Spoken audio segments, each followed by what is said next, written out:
తెలంగాణ వ్యక్తే పరిపాలించిన తర్వాత కూడా ఎవని పాలయ్యారో తెలంగాణ. మా ముఖ్యమంత్రి మా తెలంగాణ మంత్రులు కావాలని మనం కోరుకుంటే హరీష్ రావుని తీసుకొస్తే, కేటీఆర్ని తీసుకొస్తే, సంతోష్ రావుని తీసుకొస్తే ఎవరి పాలైంది, నీ కుటుంబం పాలైంది అనేది మాత్రమే వ్యతిరేకించడం. అధికారంలో పాలసీ విధానాల్లో మిమ్మల్ని చేర్చడానికి ఎందుకు ఈ నాయకులు వెనకడుగు వేస్తున్నారని మీకు అనిపిస్తుంది? అప్పటి వరకు అవసరం ఉండింది ఆయనకు. మాతోటి ఉద్యమకారులు, కళాకారులు, మేధావులు, కోదండరావు, మందకృష్ణ మాదిగా ఆ రోజు ఉద్యమంలో నీ ఎంట నడిచినరే ఒక నాయకుడు, ఉద్యమం నుంచి వచ్చినటువంటి నాయకుడు, ఆషామాషి వ్యక్తి కాదు అతను. అందుకే దళితాస్త్రం ఎంచుకోండి. అసలు ప్రతిపక్షం అనేది ఒక 5 ఏళ్ళు మాట్లాడలేదు. ప్రతిపక్షాలు సలహాలు ఇస్తే అవహేళన చేసింది.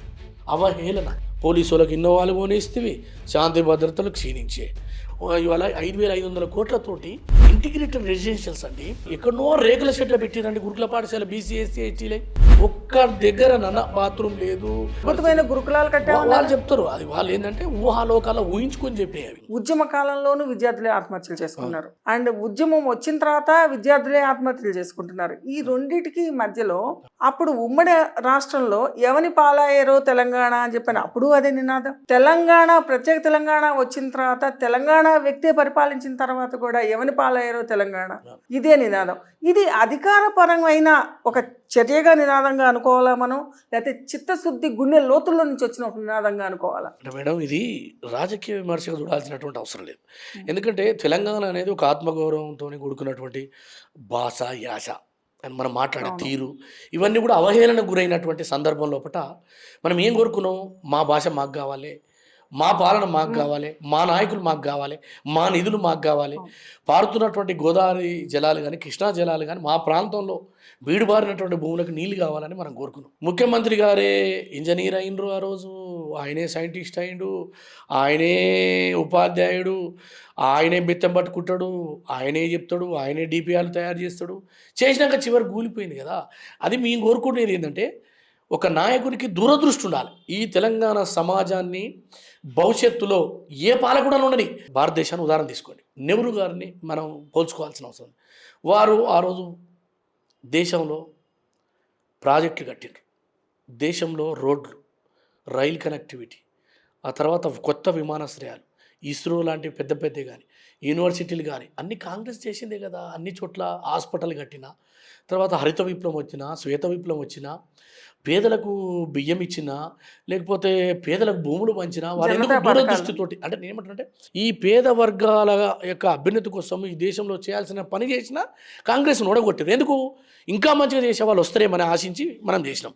అట్లనే ఉమ్మడి రాష్ట్రం వద్దు, తెలంగాణ రాష్ట్రం కావాలి అని చెప్పేసి ఎందుకు కోరుకున్నామంటే ఇవాళ మన తెలంగాణలో అనేక వలసలు పోతూ ఉన్నారు, కరెంటు తోటి మనం ఇబ్బంది పడతా ఉన్నాం అని చెప్పి మనం ఆలోచన చేసి నీళ్లు కావాలి, మా నిధులు మాకు కావాలి, మా కాలేజీలు మాకు కావాలి, తర్వాత మా ముఖ్యమంత్రి మా తెలంగాణ మంత్రులు కావాలని మనం కోరుకుంటే చివరికి ఆ ముఖ్యమంత్రి హరీష్ రావుని తీసుకొస్తుంది, తర్వాత కేటీఆర్ని తీసుకొస్తుంది, సంతోష్ రావుని తీసుకొస్తుంది, వినోద్ రావుని తీసుకొస్తుంది, ఎర్రబెల్లి దయాకర్ తీసుకురావస్తుంది, కవితారావుని తీసుకొస్తుంది. మీరందరూ తెలంగాణ ఉద్యమంలో మీ పాత్ర ఏంది? ఒకరిద్దరు తప్ప ఏం చేసిండ్రు? తెలంగాణ ఉద్యమకారులు ఎక్కడా? తెలంగాణ కోసం బలిదానం చేయబడ్డటువంటి ప్రజలు ఎక్కడ? అందుకోసమే మేము ఏమన్నామంటే ఆ రోజు ఎవని పాలైంది, నీ కుటుంబం పాలైంది అనేది మాత్రమే వ్యతిరేకించినాం. నువ్వు పాలకుడిగా ప్రజల నుంచి వచ్చింది, కానీ ఉద్యమాలు చేసి త్యాగాలు చేసి అనేక సందర్భాలు చెప్తుంటారు. మీరు చూడండి, కేసీఆర్ గారు సావు నోట్లో తలకాయ పెట్టినా, సావు నోట్లో అని మా చచ్చిపోయినా 1200 మంది చచ్చిపోయారు. వాళ్ళకంటే గొప్పలా అండి మీరు?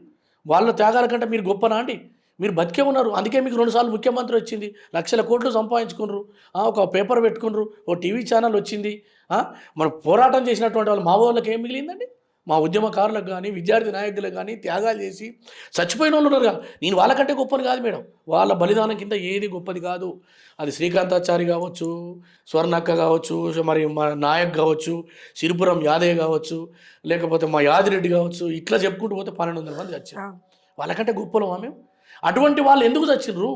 ఈ తెలంగాణ ప్రాంతం ఎడారిగా మారుతుంది, ఉద్యోగాలు లేక అనేటువంటి దాని మీదనే పోయినరు కదా.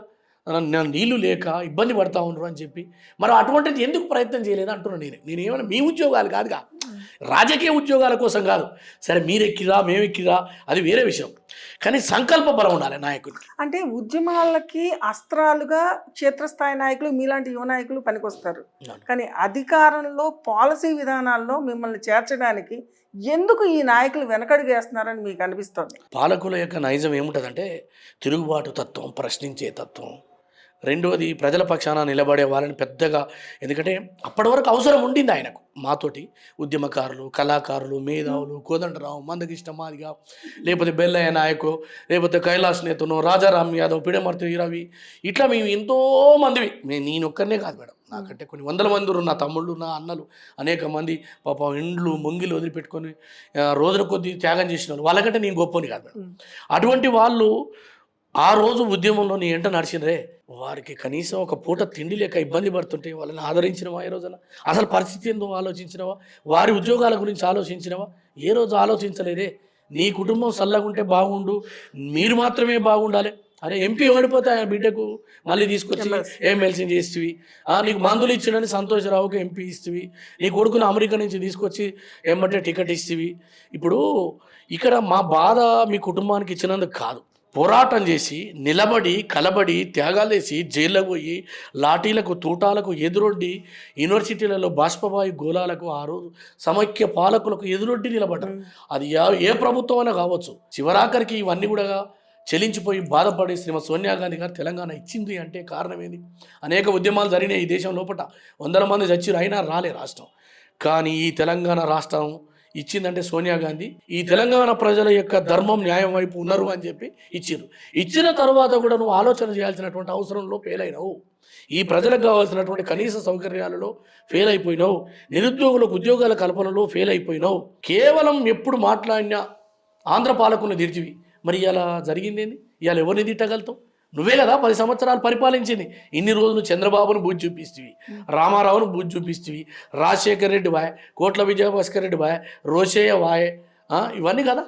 నేను మళ్ళీ జనార్దన్ రెడ్డి, ఈ అందరినీ తిట్టుకుంటూ వచ్చి మరి 10 సంవత్సరాలు పరిపాలన చేసిన నువ్వు ఇవాళ తెలంగాణలో ఎందుకు నిరుద్యోగులు మళ్ళీ ఆత్మహత్య చేసుకున్నావు? ఆలోచన ఏవైతివి? తిరుగుబాటు ప్రజాస్వామ్యం అంటివి, ఇందిరా పార్కుని ఎత్తేసినావు, ప్రజల గొంతు కళాకారులు, ఈ ధనిక రాష్ట్రం అని చెప్పి 7.5 లక్షల కోట్లు అప్పు చేస్తుంది కదా మీరు. విభజన కోసమేమో నిధులు నియామకాలనే నినాదం. అవును. అంటే నిధుల కోసము నియామకాల కోసం అని అనుకునే దాంట్లో ఒక పాలసీ మేకింగ్ చేసే క్రమంలో నిధులేమో అప్పులుగా తేలినాయి.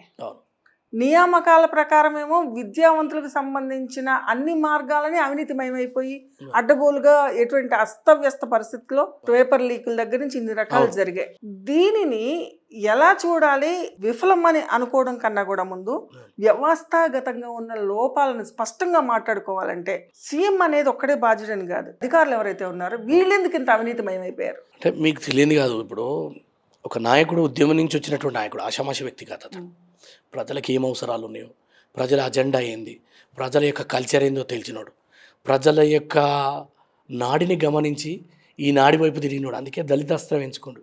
దళితుని సీఎం చేస్తా, 3 ఎకరాలు ఇస్తా, ప్రతి ఎకరాకు సాగు భూమిలోకి తీసుకొస్తా, ప్రతి ఎకరాన్ని కూడా నీళ్లు తెచ్చే బాధ్యత నాది, బంగారు తెలంగాణను చేస్తా అని చెప్పినటువంటి మీరు రాష్ట్రాన్ని నడిపించడంలో వైఫల్యం చెంది ఎంతసేపు ఆంధ్రలో బూచే చూపిస్తే 10 సంవత్సరాలుగా మీరు వాళ్ళని తిట్టి వీళ్ళని తిట్టి అది మాట్లాడి ఇది మాట్లాడి అవహేళన చేసి ఆఖరికి తెలంగాణలో ఒక ప్రతిపక్షంగా ఉన్న కాంగ్రెస్ పార్టీని కూడా మింగిన మీరు ఎందుకు మంచి బాటలు వేయలేకపోయినరో ఒకసారి ఆత్మవిమర్శ చేసుకుంటే. మేడం మీరు గమనించాలి, ముఖ్యమంత్రిగా పనిచేసిన కేసీఆర్ 10 మందితోని చర్చలు జరిపిన సందర్భం కానీ, నిపుణుల సలహా తీసుకున్న వాళ్ళు కానీ, లేకపోతే ఓ రిపోర్టర్లుగా మేధావులుగా సమాజంలో ఉండబడి ఓ మీడియాని కానీ వాళ్ళు ఏ రోజున 100 మందితో కూర్చొని ఏం చేద్దాం, నిధుల విషయంలో ఏం చేద్దాం, నియామకాలు ఎట్లా చేపడదాం, ప్రాజెక్టులు ఎట్లా తీసుకొద్దాం, కేంద్రంతో ఎట్లా కొట్లాడదాం, ఎప్పుడైనా మాట్లాడిన సందర్భం మనం చూసినామా? చూడలేదు. రెండో విషయం, ప్రతిపక్షాలు సలహాలు ఇస్తే అవహేళన చేసిండ్రు. అవహేళన. అసలు ప్రతిపక్షం అనేది ఒక 5 ఏళ్ళు మాట్లాడలేదు. ఎవరైతే సోనియా గాంధీ తెలంగాణ ఇచ్చారో ఆ పార్టీకి ప్రాతినిధ్యంగానో లేకపోతే క్షేత్రస్థాయిలో నాయకులుగా ఉన్న ఎవరూ కూడా ఒక 5 సంవత్సరాలు, మొదటి 5 సంవత్సరాలు తెలంగాణ వచ్చాక మొదటి 5 సంవత్సరాలు ఒక్క గొంతు కూడా నిలదీసి కేసీఆర్ని అడిగిన సందర్భం కానీ వార్త కానీ మనం చూడలేం. ఎందుకని అడగలేని నిస్సహాయత కాంగ్రెస్ పార్టీలో ఉండేది. డెఫినెట్లీ మీరు ఏదైతే చెప్పినటువంటి అంశం ఏదైతే ఉందో దీని వెనుక కేసీఆర్ కుట్ర దాగింది. అది మీడియా నుంచి వేసిండు, సోషల్ మీడియా నుంచి వేసిండు, తర్వాత రాజకీయ నాయకులు ఎవరైనా ప్రతిపక్షంలో ఉన్న వాళ్ళందరికీ కూడా లోటుపాట్లను తీసేసి తన దాంట్లో కలుపుకుంటారు. అయినప్పటికీ కూడా ఓ కోదండరాం, మాలాంటి విద్యార్థి నాయకులు ఉన్న వాళ్ళు, కాంగ్రెస్లో ఉన్న వాళ్ళం, ఇట్లా చాలామంది సమాజంలో ఉండబడేటువంటి వాళ్ళందరం కూడా మేము కొట్లాడుకుంటూ వచ్చాం. అది పెద్దగా చూపించబడలే. అంటే అతడేమి ఇంత హైయెస్ట్గా కనపడుతున్నాడు ముఖ్యమంత్రి. మేము మాట్లాడే వాళ్ళం కింద కనపడేసరికి మమ్మల్ని పెద్దగా పట్టించుకోలే. పత్రికలు పట్టించుకోలేదంట. పొట్టచించుకుంటే పేగులు వచ్చి మా కాళ్ళ మీద పడుతుంది, మా తెలంగాణ కాబట్టి. మేము కూడా ఎందుకు వెయిట్ చేసినామంటే ఒక ఉద్యమ నాయకుడు కదా, మా ఆకాంక్షలన్నీ కూడా సరే మనం వెంటనే విమర్శిస్తే అది మంచిది కాదండి. ఏ రాజకీయ ఒక సంవత్సరము ఓ 2 సంవత్సరాల్లో అతనికి అవకాశం ఇవ్వాలి. అవకాశం ఇస్తే అతను ఏం చేస్తుండో, అతని విధానాలు ఏందో మేము కూడా ఒక సంవత్సరం వరకు వెయిట్ చేసినాం, సంవత్సరంన్నర వెయిట్ చేసినాం. అతని నుంచి మంచి ఫలితాలు వస్తాయని ఆశించినాం. ఆశించినటువంటి ఫలితాలు రాకపోగా తిరిగి అవహేళన భాష మాట్లాడినారు, బూతులు మాట్లాడారు. అవన్నీ మనం చెప్పుకుంటూ పోతే ఇవాళ టీవీలో మన గలీజ్గా ఉంటుంది, బాగుండదు. అటువంటి వ్యక్తి రాజకీయాల్ని మలినం చేసిండు. ఉప ఎన్నికలు వస్తే 100 కోట్లు గుమ్మరించడం, అక్కడ ఉన్నటువంటి వాళ్ళని కొనడం, తన జేబులో వేసుకోవడం, మళ్ళీ తిరిగి కేసులు పెట్టడం, మళ్ళీ జైళ్ళలో పంపించడం, లేదా వాళ్ళకు ఆశ చూపించడం. ఇట్లా తెలంగాణలో ఉండబడేటువంటి ప్రజా గొంతుకలని అణచివేసే ప్రయత్నం చేసినా మీరు గమనించాలి. ఈ తెలంగాణలో నేలలో ఒక స్వభావం ఉంటుంది, తిరుగుబాటు స్వభావం. ఎగ్జాక్ట్లీ. ప్రశ్నించే తత్వం, నిరంతరం తిరుగుబాటు అనేది ఈ ప్రజలకు ఈ గాలిలో ఈ పంచభూతాలు అన్నీ కూడా మాకు పనిచేస్తాయి, మా చుట్టే ఉంటాయి. అది ఎవరైనా ఉండని, అది ఎక్కడైనా ఉండని, అది నిలదీస్తూనే ఉంటారు. మీరు గమనించినరో లేదో, కాంగ్రెస్ పార్టీలో కూడా ఈ తెలంగాణలో ఉండబడే అటువంటి బిడ్డలు, కాంగ్రెస్ పార్టీలో ఉన్న జాతీయ నాయకత్వానికి ఎదురు తిరిగినటువంటి బిడ్డలు ఈ నేల మీద ఉన్నారు. అది మదియాస్కి గారి రూపంలో, పొన్నం ప్రభాకర్ రూపంలో, ఓ రాజగోపాల్ రెడ్డి, వివేకు, ఆనాడు ఉన్నటువంటి రాజయ్య గారు, జగన్నాథం గారు చనిపోయినారు. ఇట్లాంటి వాళ్ళు కేశవరావు గారు, తెలంగాణలో కాంగ్రెస్ పార్టీలో ఉండబడేటువంటి ఆమోస్ వారు, శ్రీధర్ రెడ్డి, ఇంకా నేను చెప్పుకుంటూ పోతే 100లాది మంది కాంగ్రెస్ బిడ్డలు తెలంగాణ కావాలని కోరుకొని కేసీఆర్ని సపోర్ట్ చేసారు. ఎందుకు సపోర్ట్ చేసిండ్రు? అరే ఏదైనా అంతిమంగా మన తెలంగాణ, మనకు ఒక నాయకుడు అనేవాడు, కాంగ్రెస్ పార్టీకి జాతీయ నాయకత్వం, ఇక్కడ ఒకడు కొట్లాడుతున్నాడు అని చెప్పేసి కలిసి పని చేసినాం. సరే పార్టీలు వేరైనప్పుడు కూడా అంశం అనేది అందరిది ఒకటే కదా, మన అంతిమ లక్ష్యం తెలంగాణ రాష్ట్రం. అందుకోసమే ఏకరీతిగా పోయినాం తెలంగాణ ప్రజలందరూ. కానీ కాపలా కుక్క ఉన్నట్టు అని చెప్పిన ఆయన గుంటనక్కగా మారిపోయాడు. అది కదా మేము వ్యతిరేకిస్తున్నది, అది కదా మేము ఆ పాలకుని ప్రశ్నించింది. నువ్వు కాపలా కుక్క అని చెప్పి మళ్ళీ నువ్వే ఎక్తివి, అది కదా గుంటనక్క తెలివి. మరి పోనీ నువ్వు ఉన్నటువంటి సందర్భం లోపల ఈ వర్గాలకు న్యాయమైన చేసినవా? న్యాయం చేయలే. అడ్డగోలిగా భూములు దోచుకుంటాయి, ధరణి అని పెడితిరి. ఆ తర్వాత మియాపూర్లో మొత్తం భూములు వేలం వేసుకొని మీరే కుంభకోణాలు చేస్తుండ్రి. ఆ తర్వాత హైదరాబాద్ చుట్టుముట్టున్నటువంటి అసైన్డ్ భూములను కూడా కొట్టేసేసారు.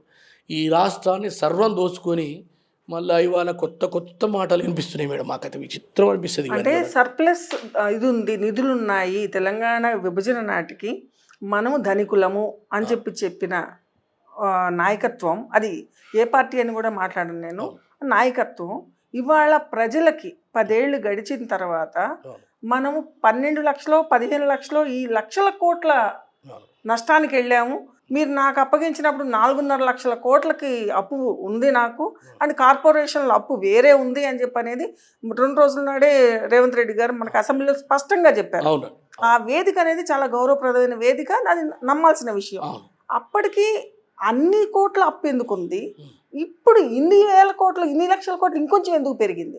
తెలంగాణ రాష్ట్రం ఏర్పడ్డప్పుడు దాదాపుగా ఒక 60,000 కోట్ల అప్పుతో ఉన్నది. తర్వాత రెవెన్యూ మిగులు 15,000 కోట్లతో ఈ రాష్ట్రం ఏర్పడ్డది. వారు నిజంగా కూడా అప్పులు తెచ్చి, ఎక్కడైనా అప్పులు తేవడం సహజం, అది ఎవరైనా మీ ప్రభుత్వం మేము ప్రభుత్వం కుటుంబమైనా ఎక్కడైనా మనం తెచ్చుకుంటాం.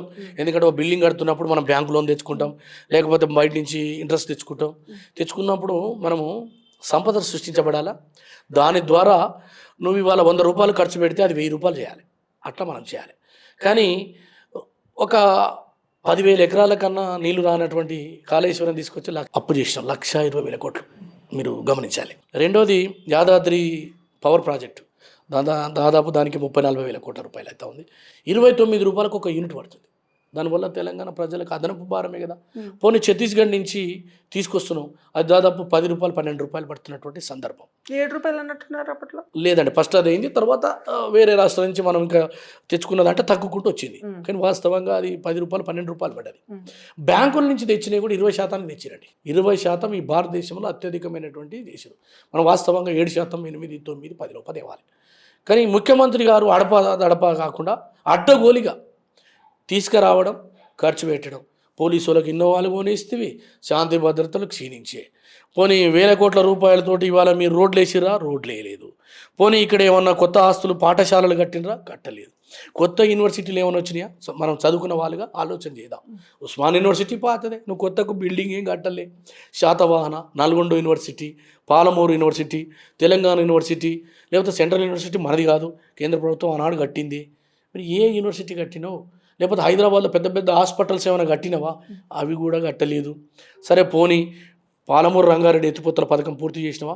కోయిల్ సాగర్ కానీ, భీమా కానీ, నెట్టంపాడు కానీ, కల్వకుర్తి కానీ 90% ఆ రోజు కాంగ్రెస్ ప్రభుత్వం చేసింది కదా. ఒక 4-5 ఫ్లైఓవర్లు మాత్రమే ఇల్లు కట్టిండ్రు. విమానాశ్రయం నువ్వు కట్టింది కాదు. ఆ తర్వాత పివి ఎక్స్ప్రెస్ మీది కాదు, ఓఆర్ఆర్ మీరు కట్టలేదు. ఆ తర్వాత హైదరాబాదులో ఉండబడేటువంటి ఏ ప్రభుత్వ సంస్థ అయినా మీ నాయకత్వంలో కట్టబడ్డదా? గతంలో ఉండబడేటువంటి ఒక సెక్రటరీని కూలగొట్టి దాన్ని 3 ఇంతలు, వాస్తవంగా చాలా తక్కువ కాలం 1200 కోట్లు అయిందంటా ఉన్నారు. సరిగ్గా లెక్క నాకు తెలియదు. కానీ అట్లా నువ్వు కట్టబడ్డదా అంటున్నా. పోనీపై అల్లకొచ్చిన కూర్చున్నావా? ఫామ్ హౌస్లే కూర్చుంటివి. ఏ రోజన్నా చేసినవా? ఎక్కడ ఆస్తులు సృష్టించబడ్డాయి తెలంగాణలో? ఇప్పుడు పలానా ఆస్తులు సృష్టిస్తే సరే అమ్మా, ఈ ఆస్తుల ద్వారా ఉపాధి కలిగింది, మానవ వనరుల అభివృద్ధి జరిగింది, తద్వారా వేల కోట్లు లక్షల కోట్లు వచ్చినాయంటే నమ్మొచ్చు. కేటీఆర్ గారు అసెంబ్లీలోనే అంటున్నారు కదా, అప్పుల గురించి మాట్లాడుతున్నారు, సంపద గురించి మాట్లాడట్లేదు అని చెప్పని మాట్లాడుతున్నారు ఆయన. అంటే ఆయన మాట్లాడే సంపద దేని గురించి? వాళ్ళ సంపద పెరిగింది. ఇది మనం ఆలోచించాల్సింది ఏంటంటే, ఒక న్యూస్ ఛానల్ వచ్చింది, 1,00,000 కోట్ల రూపాయలు దోచుకున్నారు. రెండోది వాళ్ళ కుటుంబానికి 1000 ఎకరాలు వచ్చినాయి. వాళ్ళకు బంజారాయిల్స్లలో బిల్డింగులు వచ్చేసినాయి. ఒక విమానం వచ్చింది. 1,200 కోట్ల రూపాయలు బీఆర్ఎస్ ఖాతాలో ఉన్నాయి.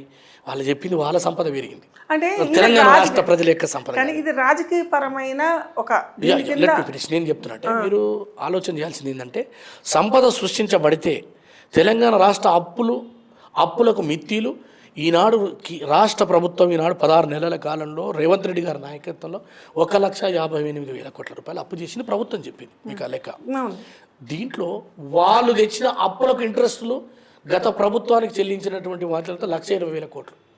ఇది గమనించాలి మనం. అంటే మీరు తెచ్చిన అప్పులకే ఇంట్రెస్ట్లు కడుతున్నాం, వాటికి మళ్ళీ అప్పులు తెస్తున్నాం, ఇదే సరిపోయింది. జీతాలే కానీ, ప్రాజెక్టులకే కానీ, లేకపోతే కొత్త పాఠశాలలకే కానీ ఎంత ఖర్చు అవుతుందండి? ఇవన్నీ కూడా మనం ఆలోచన చేయకూడదా? ఇంటిగ్రేటెడ్ స్కూల్స్ రాష్ట్ర ముఖ్యమంత్రి గారు అద్భుతమైన ప్రణాళిక రేవంత్ రెడ్డి గారి నాయకత్వంలో ఇవాళ 5,500 కోట్లతోటి ఇంటిగ్రేటెడ్ రెసిడెన్షియల్స్ అండి. ఎక్కడనో రేకుల షెడ్లు పెట్టిరండి గురుకుల పాఠశాల, బీసీ, ఎస్సీ, ఎస్టీలే. ఒక్క దగ్గర బాత్రూమ్ లేదు, అన్ని రేకుల షెడ్ల కింద పాములు అద్భుతమైన గురుకులాలు కట్టారు. వాళ్ళు చెప్తారు, అది వాళ్ళు ఏంటంటే ఊహాలోకాల ఊహించుకొని చెప్పే అవి. కానీ వాస్తవంగా మనం కనుక ఈ కెమెరా తీసుకొని పోదాం, ఎక్కడన్నా ఒక బిల్డింగ్ కడితే నేను వాళ్ళు ఏం చెప్తారు సిద్ధంగా ఉన్నా. ఎక్కడన్నా ఒక చోట కొత్త పాఠశాల వీరు వచ్చిన తర్వాత ప్రాథమిక విద్యా కేంద్రాలు కానీ, లేకపోతే అంగన్వాడీ కేంద్రాలు కానీ, లేదా ఇప్పుడు ఏదైతే మీరు చెప్పబడుతున్నటువంటి సంపద అని అంటూ ఉన్నారో అన్ని గ్రామాల కెమెరాలు పట్టుకొని పోదాం. శ్మశాన వాటికలు అది సంపద సృష్టి కాదు. ఏమొస్తుంది? కలెక్టరేట్లు కట్టారు ఎక్కడికక్కడ. కలెక్టరేట్లు అనేది జిల్లాలు విభజించారు. దానికి పెద్దగా వేల కోట్లు లక్షల కోట్లు అయ్యేది కాదు అది. ఎందుకంటుందంటే గత ప్రభుత్వం కట్టింది, మీరు కట్టిరు. మిషన్ కాకతీయ అనేటువంటి కార్యక్రమము బిల్లులు దోచుకోవడానికి పనికొచ్చేటువంటి ప్రాజెక్టు. ఏం పూటిగా తీసిరండి మీరు అనేక గ్రామాలకు పోదందా?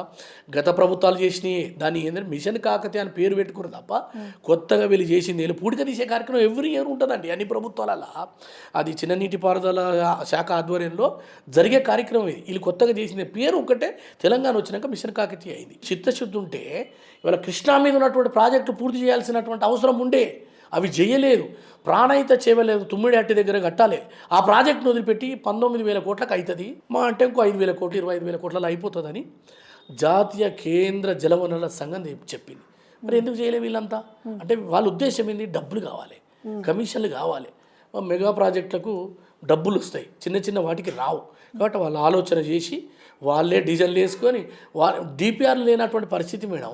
కేంద్ర జలవనరుల లాస్ట్ మూమెంట్లో 1-2 పర్మిషన్లు వచ్చినాయి తప్ప ఇవాళ కూలిపోతుందని చెప్పేసింది. ఆ రోజు వ్యాస్కు అనేటువంటి సంస్థ అక్కడ కట్టొద్దని చెప్పింది. కాళేశ్వరం వద్ద మేడిగడ్డ, సుందీలు, అన్నారావు ఇది వయబుల్ కాదు అని చెప్పింది. అయినా ముఖ్యమంత్రి వినకుండా కట్టిండు. అందువల్ల ఇవాళ కూలిపోయే పరిస్థితి వచ్చింది. ధరణితో మొత్తం సమస్య పోయిందన్నారుగా. పేద వర్గాలని బలి చేసి భూస్వాములకు బూర్జువాలకు తెలంగాణలో ఉండబడేటువంటి అణగారిన ఆత్మగౌరవంతో కూడిన దళిత వర్గాల బలహీన వర్గాలకు ఆనాడు ప్రభుత్వం కేటాయించిన భూములని దోపిడీ చేయడానికి ఉపయోగపడ్డది ధరణి తప్ప